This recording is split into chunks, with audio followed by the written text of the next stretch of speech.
Hi అండి, నమస్తే. నేను మీ Lakshmi. Welcome back Rambaba Shastri kitchen. అందరూ ఎలా ఉన్నారు? బాగున్నారు అనుకుంటున్నాను. ఈరోజైతే ఫ్రైడ్ రైస్ చేద్దాం అనుకుంటున్నాను అండి. దానికోసం ముందుగా బాస్మతి రైస్ను ఒక అరగంట సేపు నానబెట్టుకొని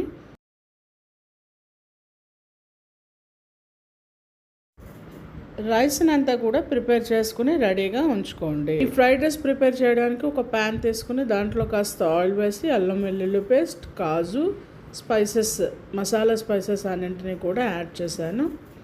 దీంట్లోనే మనం కట్ చేసి పెట్టుకున్న క్యాప్సికమ్, ఆలు, క్యారెట్, ఇంకా మీ దగ్గర ఏమైనా వెజిటబుల్స్ కావాలనుకుంటే మీరు యాడ్ చేసుకోవచ్చు.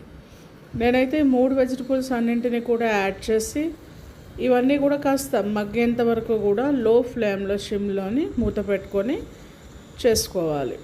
ఈ ప్యాన్లో అన్నింటినీ కూడా వేసి ఒకసారి బాగా మిక్స్ చేసి కూడా యాడ్ చేసుకోండి. కొంచెం సాల్ట్ యాడ్ చేసుకుంటే ఈ ఆలుగడ్డ, క్యాప్సికమ్, క్యారెట్ ఇవన్నీ కూడా తొందరగా మగ్గుతాయి.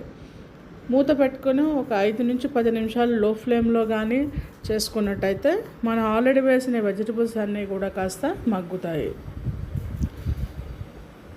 ఇలా లో ఫ్లేమ్లో వీటన్నింటినీ కూడా బాగా కలుపుకుంటూ మాడిపోకుండా లో ఫ్లేమ్లోని ఇలాగా చేసుకోండి.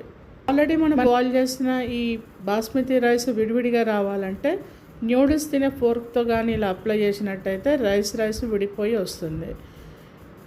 ఇలా ప్రిపేర్ చేసుకునే బాయిల్ చేసుకునే రైస్ అంతటినీ కూడా ఈ విధంగా విప్పేసుకోండి. మనం ఆల్రెడీ ప్రిపేర్ చేసిన ఈ ఫ్రైడ్ రైస్ మిశ్రమంలోకి కాస్త ఫ్రైడ్ రైస్ మసాలాను కూడా యాడ్ చేసుకొని లో ఫ్లేమ్లో ఒకసారి అంతా కూడా కలిపేసేయండి. ఇలా ప్రిపేర్ చేసుకుని ఫ్రైడ్ రైస్ మసాలా వేసిన తర్వాత మీరు ఆల్రెడీ బాయిల్ చేసుకున్న రైస్ అంతటినీ కూడా ఈ బాస్మతి రైస్ని దీంట్లోకి యాడ్ చేసేయండి. ఈ కూరగాయ ముక్కలు ఇవన్నీ కలిసేంత వరకు కూడా ఒకసారి రైస్ అంతటినీ కూడా మిక్స్ చేయండి. అంతే, ఎంతో టేస్టీ అయినా సింపుల్గా ప్రిపేర్ చేసుకునే వెజిటబుల్ ఫ్రైడ్ రైస్ రెడీ.